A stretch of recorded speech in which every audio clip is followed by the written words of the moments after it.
റഹ്മ വഹയ്യിഅ് ലനാ മിൻ അംരിനാ റശദാ. ആ പ്രാർത്ഥനക്ക് അല്ലാഹു വലിയ മഹത്വം നൽകി. റബ്ബേ, നിന്റെ ഭാഗത്ത് നിന്ന് ഞങ്ങൾക്ക് പ്രത്യേകം റഹ്മത്ത് വേണം. ഈ 7 ചെറുപ്പക്കാരെ മുന്നിൽ വെച്ചാണ് അള്ളാഹുവിന്റെ മാർഗത്തിൽ വിശ്വാസത്തോടെ ജീവിക്കുന്ന ഒരാളെ നെടുകെ പിളർത്തിയിട്ട് 2 ഭാഗത്തേക്ക് 2 കഷ്ണങ്ങളാക്കി രാജാവ് ഭാഗിച്ചത്. പക്ഷേ രാജാവ് അങ്ങനെ ചെയ്യുന്ന ശിക്ഷ കണ്ടിട്ടും അവരെ മനസ്സ് കുലുങ്ങിയില്ല. ജീവിതം ആലോചിച്ചവര് പറഞ്ഞത് മാറ്റി പറഞ്ഞില്ല. ഉറച്ചു നിന്ന് സത്യമാർഗത്തിൽ ഉറച്ചു നിന്ന് മുന്നോട്ട് നിന്നപ്പോൾ ഒരു തരി വെയിൽ കൊള്ളിക്കാതെ, ഒരൽപ്പം പോലും മഴ കൊള്ളിക്കാതെ, ഒരു ചൂട് പോലും ശരീരത്തിൽ ഏൽപ്പിക്കാതെ സുന്ദരമായ രൂപത്തിൽ അല്ലാഹു സുബ്ഹാനഹു വ തആല അവർക്ക് വിശ്രമം നൽകി. എത്രമാത്രം വലിയ ബഹുമാനങ്ങളാണ് അല്ലാഹു നൽകിയത്. കഴിഞ്ഞ കാലത്ത് എത്ര മഹാന്മാർ കഴിഞ്ഞു പോയിട്ടുണ്ട്. പക്ഷേ ലോകം മുഴുവനും ഖിയാമത്ത് നാൾ വരെ ആ ചെറുപ്പക്കാരെ അനുസ്മരിക്കണം, അവരുടെ മാർഗങ്ങൾ പിൻപറ്റണം, അവരെ കൊണ്ട് ഈമാനിന് ഊർജം നേടണം. അതുകൊണ്ടല്ലേ അവരെ പേരിൽ പ്രത്യേക അധ്യായം അല്ലാഹു കൊണ്ടുവന്നത്. അവരുടെ ചരിത്ര യാഥാർത്ഥ്യങ്ങൾ ലോകത്തിന് മുന്നിൽ അല്ലാഹു ഈ വിധം പഠിപ്പിച്ചത്. എത്രമാത്രം വലിയ ബഹുമാനമാണ് അല്ലാഹു അവർക്ക് നൽകിയത്. അവരെ തൊടാൻ പോലും അവർ നാട്ടിൽ നിന്ന് പോയി മറ്റൊരു ഭാഗത്ത് അവർ താമസിക്കുമ്പോ അവരെ ശരീരത്തെ ഒന്ന് തൊടാൻ പോലും അനുഭവിക്കാതെ കാണാൻ വരുന്ന ആളുകളുടെ മനസ്സിൽ അല്ലാഹു പേടിയിട്ട് കൊടുത്തു. പോകുന്നവരൊക്കെ പേടിയോടുകൂടെ പിന്തിരിയുകയാണ്. ഒരാളും അവരെ വിളിച്ചുണർത്താനോ ശല്യം ചെയ്യാനോ ഒരാളും തുനിഞ്ഞിട്ടില്ല. അത്രയും സുന്ദരമായ രൂപത്തിൽ, നല്ല രൂപത്തിൽ അല്ലാഹു അവർക്ക് ബഹുമാനം നൽകിയത്. താടിയും മീശയും കിളിർത്ത് വരുന്ന ചെറുപ്പകാലത്ത് തന്നെ സത്യമാർഗത്തിൽ, അല്ലാഹുവിന്റെ മാർഗത്തിൽ അടിയുറച്ചു നിന്ന് സത്യം മറ്റുള്ളവരോട് ഉദ്ഘോഷിപ്പിച്ച് തിന്മക്കെതിരെ അവര് വലിയ രൂപത്തിൽ തന്നെ പ്രതികരിച്ച് മുന്നോട്ട് നീങ്ങിയത് കൊണ്ട് അല്ലാഹു സുബ്ഹാനഹു വ തആല നൽകിയൊരു ബഹുമാനമാണ്.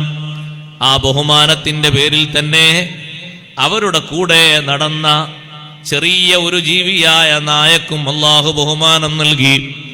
ആ ചെറുപ്പക്കാരെ കൊണ്ട് കിട്ടിയ ബഹുമാനമാണ്. ആ ചെറുപ്പക്കാരുടെ ചരിത്രം യുവാക്കളുടെ ചരിത്രമാണ് ഈമാനിന്റെ സംരക്ഷണത്തിന് വേണ്ടി നമ്മോട് ഓതാൻ വേണ്ടി പറഞ്ഞത്. അൽ കഹ്ഫ് സൂറത്തിന്റെ ആദ്യത്തെ 10 ആയത്തുകൾ അത് മനഃപ്പാടമാക്കിയവൻ ലോകത്തിന് ഏറ്റവും വരാനിരിക്കുന്ന ഒരു പരീക്ഷണമുണ്ട്, ദജ്ജാലിന്റെ ഫിത്ന. ദജ്ജാലിന്റെ ഫിത്ന ഏറ്റവും അധികം പരീക്ഷണമായി വരുന്നത് നമ്മുടെ സാമ്പത്തിക രംഗത്തല്ല, സൗകര്യങ്ങളുടെ രംഗത്തല്ല, ഈമാനികമായ രംഗത്താണ്. ഫിത്നത്തുൽ മസീഹി ദജ്ജാൽ എന്നും നമ്മൾ കാവൽ ചോദിക്കുന്നില്ലേ? ആ കാവലിന് കാരണമാക്കി അല്ലാഹു വെച്ചു.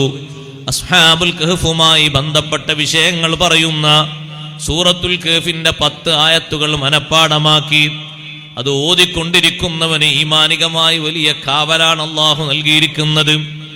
അതുകൊണ്ടല്ലേ വെള്ളിയാഴ്ച ദിവസം അത് ആവർത്തിച്ച് ഓതൽ സുന്നത്താക്കിയത്. ഒരു തവണ ഓതി നിർത്തരുത്, കഴിവിന്റെ പരമാവധി 3 പ്രാവശ്യമെങ്കിലും ഓതണം.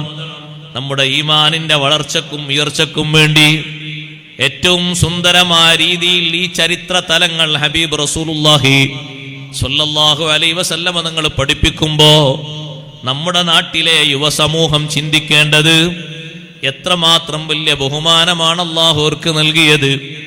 300 കൊല്ലത്തെ വിശ്രമ ജീവിതത്തിൽ എത്ര വലിയ സന്തോഷമാണ് അല്ലാഹു അവർക്ക് നൽകിയത്.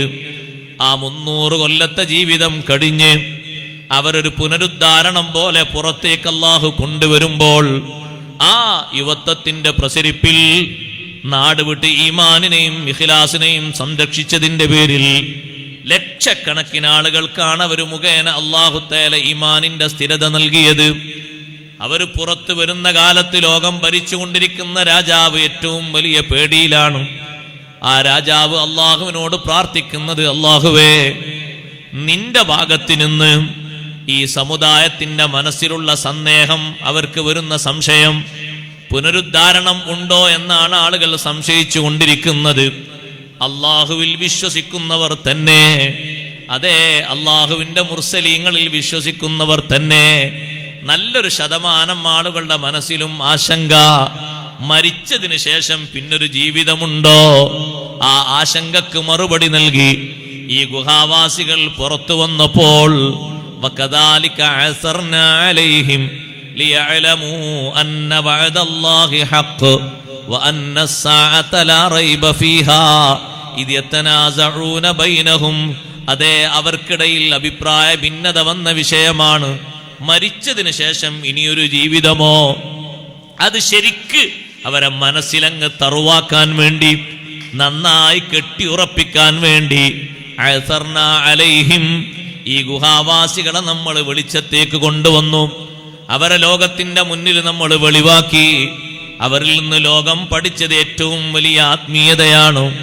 എൻ്റെ സഹോദരന്മാരോട്, സഹോദരിമാരോട്, ആത്മീയ രംഗത്ത് മുന്നേറുന്ന യുവാക്കളോട്, യുവസമൂഹത്തെ കെട്ടിപ്പടുക്കുന്നതിന് നല്ല രൂപത്തിൽ അധ്വാനിക്കുന്ന ഉപ്പമാരോട്, ഉമ്മമാരോട് ഞാൻ ആദ്യമായൊരു വിഷയം പറയട്ടെ. നമ്മുടെ മാർഗം നല്ല മാർഗമായിരിക്കണം.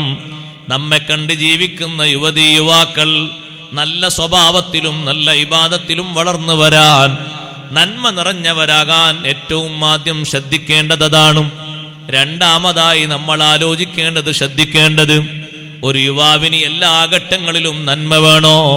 അവൻ ഏറ്റവും കൂടുതൽ സൂക്ഷിക്കേണ്ട വിഷയം, അവന്റെ ആത്മീയമായ മേഖലകളിൽ ഏറ്റവും അധികം ശ്രദ്ധിക്കേണ്ടത്, അസ്ഹാബുൽ കഹ്ഫ് ശ്രദ്ധിച്ചൊരു വിഷയമുണ്ട്. അവർ ഗുഹയിൽ നിന്ന് എഴുന്നേറ്റപ്പോ, ഭക്ഷണത്തിന് ആവശ്യം വന്നപ്പോ, കൂട്ടത്തിൽ ഒരാളെ കയ്യിലുള്ള ചെറിയ നാണയങ്ങളും കൊടുത്ത് പറഞ്ഞേക്കുമ്പോ കൊടുത്തൊരു ഉപദേശമുണ്ട്. ഫല്ലൻദുർ അയ്യുഹാ അസ്കാ തആമൻ ഫല്ലഅതികും ബിരിസ്ഖിൻ മിൻ. കഴിക്കാൻ പറ്റിയ ഹലാലായ ഭക്ഷണം നോക്കിക്കൊണ്ടുവരണം.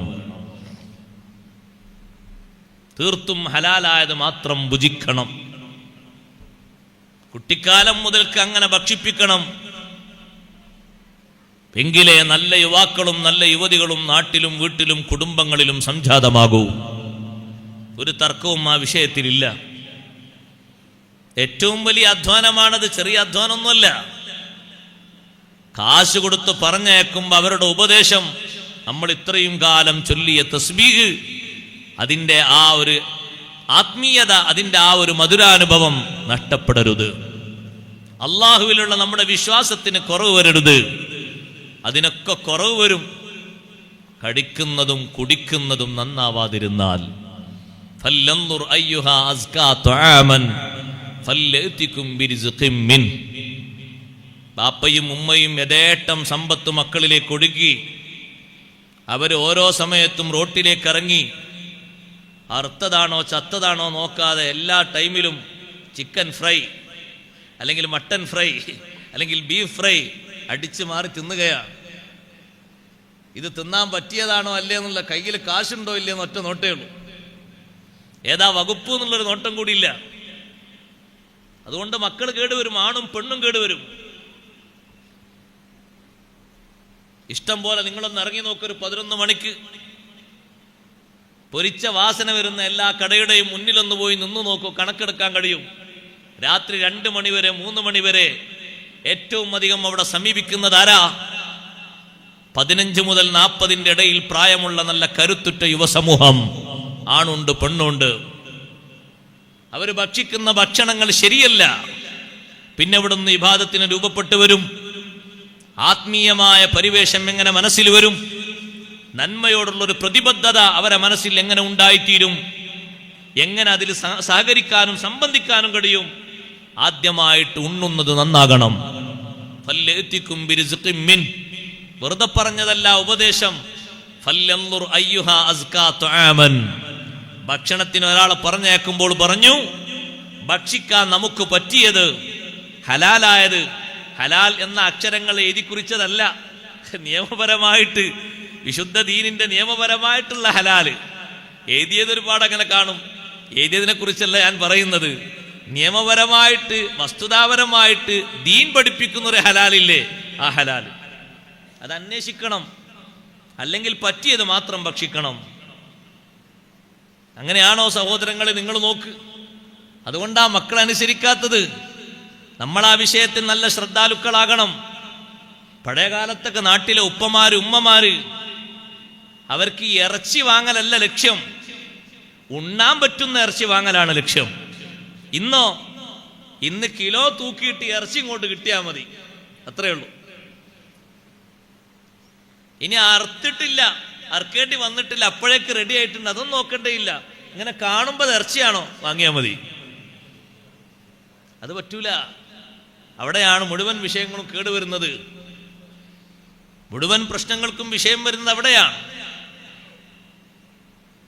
യുവത്വ രംഗത്ത് പ്രവർത്തിക്കുന്ന എല്ലാ ആളുകളും വളരെയധികം ശ്രദ്ധിച്ചൊരു ശ്രദ്ധ അതല്ലേ.